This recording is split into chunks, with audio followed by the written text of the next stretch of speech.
तेजस्वी यादव का मुख्यमंत्री बनने का सपना अगर कोई तोड़ेगा तो वो प्रशांत किशोर ही है। और प्रशांत किशोर के साथ साथ एक आदमी और है जो तेजस्वी यादव के सपना को पूरे तरीके से चकनाचूर करने के लिए काम कर रहा है। और उन दोनों आदमियों का मकसद सिर्फ इतना है कि कैसे भी तेजस्वी यादव को रोक लिया जाए। ये बात तेजस्वी यादव खुद भी जान चुके हैं और ये बात हम कोई हवा में नहीं कह रहे हैं। बकायदा आपको इस वीडियो में हम बताएंगे कि कौन दो लोग तेजस्वी यादव के विजय रथ को रोकने का काम करने वाले हैं और कैसे तेजस्वी यादव चाहकर भी, बहुत मेहनत करके भी 2025 में बिहार के मुख्यमंत्री नहीं बन पाएंगे।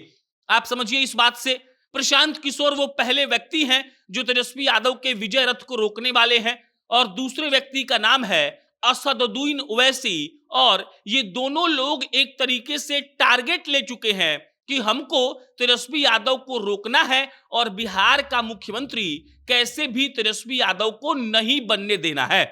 पहले आप समझिए प्रशांत किशोर वाला फॉर्मूला, फिर आपको हम समझाएंगे असदुद्दीन ओवैसी वाला फॉर्मूला। और प्रशांत किशोर का फॉर्मूला इस बार के उपचुनाव में आप लोगों को लगभग देखने को मिल गया होगा। 4 सीटों पर उपचुनाव था, 2 सीट का बात करिएगा रामगढ़ का और तरारी का, तो वहां पर आपको प्रशांत किशोर कोई बहुत ज्यादा नजर नहीं आने वाले हैं, 6-6 हजार वोट उनको मिलता है। लेकिन बेलागंज और इमामगंज की बात करिएगा तो तेजस्वी यादव को हराने वाले प्रशांत किशोर ही हैं। और इमामगंज में तो उनके प्रत्याशी को 37 हजार वोट आया था और वहां से जीतन राम मांझी की बहू दीपा महज 6 हजार वोटों के अंतर से जीती थी। अगर वहां पर प्रशांत किशोर का प्रत्याशी नहीं होता तब वहां पर मसला कुछ भी हो सकता था। यहां पर यह मत समझिए कि हम कह रहे हैं कि सिर्फ और सिर्फ रोशन मांझी को ही वोट मिलता जो जनसुराज को मिला, लेकिन 37 हजार जितना बड़ा नंबर है उसमें से 6-7 हजार वोट भी अगर इधर उधर छटकता तो समझिए कि इमामगंज सीट से हम का दबदबा खत्म होता और वो सीट भी तेजस्वी यादव के खाते में आती। 4 जो सीटों पर उपचुनाव हुआ, अगर वहां वोटिंग परसेंटेज की बात करिएगा तो 10% वोट मिला है जनसुराज को। और यह बताने के लिए काफी है कि जनसुराज अगर 243 सीटों पर चुनाव लड़ती है और अगर गलती से उनको 10-15% वोट आ गया तो समझ लीजिए कि तेजस्वी यादव का पूरा जो सपना है वो चकनाचूर होगा। और मुख्यमंत्री की बनने की बात तो छोड़ दीजिए, ऐसा भी हो सकता है कि 2020 के विधानसभा सीट में आरजेडी को जितनी सीटें आई थी वो हो सकता है कि उससे कम सीट आरजेडी को आए। अब ये बात हम क्यों कह रहे हैं? इसीलिए कह रहे हैं कि प्रशांत किशोर का जो सबसे बड़ा टारगेट है वो पिछड़ा है, अति पिछड़ा है, इसके अलावा मुसलमान है। और ये लोग यहां पर अगर बिहार की बात करिएगा तो तेजस्वी के भी टारगेट ऑडियंस, टारगेट वोटर्स वही लोग हैं।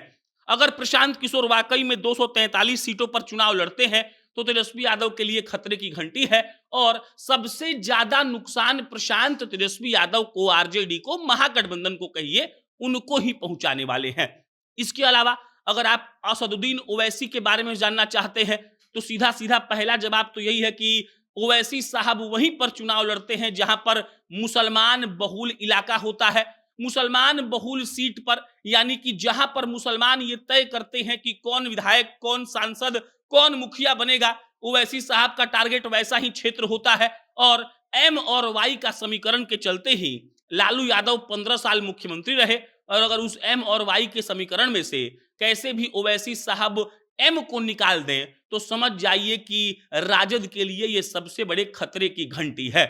जो 4 उपचुनाव हुआ वहां पर बेलागंज सीट का जब विश्लेषण लोगों ने किया तो बताया कि मुसलमान और यादव वहां पर बहुल हैं। उस इलाके में आरजेडी के हारने का कोई चांस नहीं था, लेकिन वहां भी जनसुराज वाले ने अच्छा वोट काटा, ओवैसी का प्रत्याशी भी वहां अच्छा वोट काटता है। और इन तमाम चीजों से इस बात का सीधा मैसेज जाता है कि ओवैसी और प्रशांत किशोर सबसे ज्यादा नुकसान पहुंचाएंगे तो सीधा सीधा पहुंचाने वाले हैं वो तेजस्वी यादव को। और पीके और ओवैसी मिलकर तेजस्वी यादव को मुख्यमंत्री तो कम से कम 25 में नहीं बनने देंगे।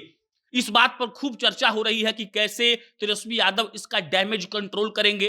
और अभी फिलहाल आरजेडी में इसी बात पर आंतरिक बहस चल रही है कि कैसे एम को जोड़कर रखा जाए, पिछड़ा अति पिछड़ा को जोड़कर रखा जाए, जो उनके परंपरागत वोटर्स हैं उनको जोड़कर रखा जाए, वरना हो सकता है कि 25 में सपना टूटेगा और इस सपने में अभी और वक्त लगेगा, या हो सकता है कि ऐसा माहौल 25 के बाद बन जाए कि तेजस्वी यादव कभी सीएम ही ना बन पाए।